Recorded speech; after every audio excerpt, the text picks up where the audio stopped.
Hey guys, in this video we're going to be checking out the Furibee Stormer. This is a 5-inch racing drone, comes with replaceable arms, pretty nice looking frame here, and you can see it's Furibee branded, but I believe this is a clone of an upcoming frame. It's not actually out yet. I think it's made by Transtech. I think it's called like the Frog or something like that. And it's kind of funny that the clone's out before the real frame, because actually I'm going to be reviewing the Transtech version of this model in probably a couple weeks, but it's not even out yet. This I've actually had for a couple weeks already, and it's been fairly reviewed by a number of reviewers already, so it's been out for a while. So it's kind of funny that the cloned version is out before the original. It's kind of weird. But anyway, it's a pretty nice frame. You got these nice aluminum side plates here, top plates. Very sleek construction here. You only have two boards here. You have a 35 amp 4-in-1 ESC BLES D-Shot 600, and then you have a all-in-one board here. It's an F4 flight controller with an OSD, and it has a power switchable video transmitter as well. So it's all-in-one board instead of having a third board, which is why you have a very short stack here. You have a little micro FL connector that goes to a pigtail, and then you attach your Pagoda antenna here. It's an SMA Pagoda antenna.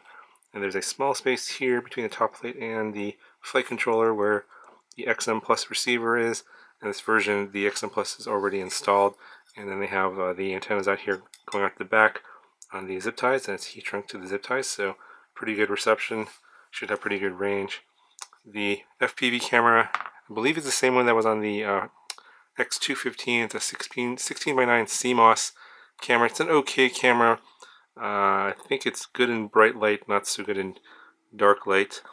But there was an issue where basically this camera was loose, and I tried to tighten the screw, and the screw head just stripped right off. You can see right there. I'm not sure if it's going to show up in camera. That screw head's gone, but it does still let you pivot the camera. But it was basically not staying up, so I put a rubber band here underneath the lens to here, and that keeps it all the way up to the maximum angle. That's the maximum camera tilt that you're going to get, and that's actually a pretty decent camera tilt, very flyable for most people. And if you have that problem where the camera's loose, you can't tighten it, just use a rubber band here to hold the camera up into this top position, and it should be fine.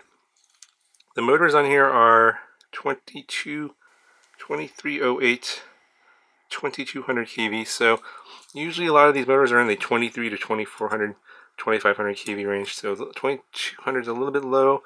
I've seen some people flying this on 5S and 6S. I only flew it on 4S, and it was plenty of power for me. I did not use the stock props that came with the Furibee. This is a different prop. The Furibee has been sending out those Racer Star 5048 props for a while now, and I'm just tired of using them because pretty much every drone I put them on, you get vibrations, they're unbalanced, not a lot of power.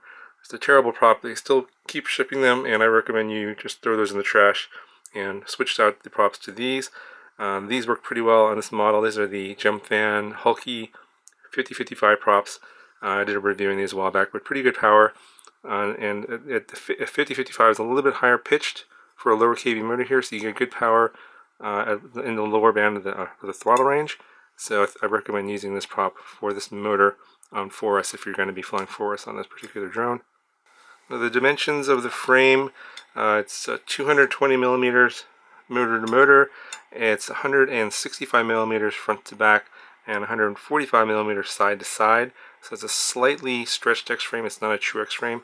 So if you are into the flight characteristics of a stretched X frame, then this will give you a little bit of that.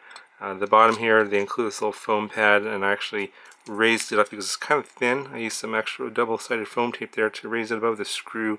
Otherwise, your battery will be still hitting that screw head there. So they should include a thicker piece of foam here, and then they do include a nice battery strap. They improved the battery strap from previous models. It's a pretty decent one. Okay, so as far as the firmware and the PIDs, I flew it completely stock, exactly the way it came out of the box. I'm not even sure what version of Betaflight's on there. I just flew it with whatever it came with, and it's got a decent tune. It could use a little bit of tuning, but it's more than flyable, and it has decent performance.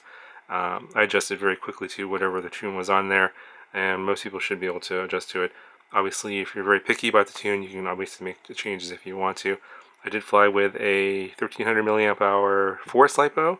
Nothing special, but you can see it's got plenty of power. and it picks up speed very good. I think that this is a pretty good flyer. Out of the recent batch of the Furibee products that have been out, this has probably been one of the better ones. Not exactly sure what the difference is. I think they're using these different motors. I think that's the thing. The other ones, like the GT 215, there was a couple of different 5-inch models they had that motor. I think that was actually the problem that was causing the flips to death. And maybe they've changed that model of the motor, or they've improved it. I don't know. I've heard that more recent batches of the GT215 fly better.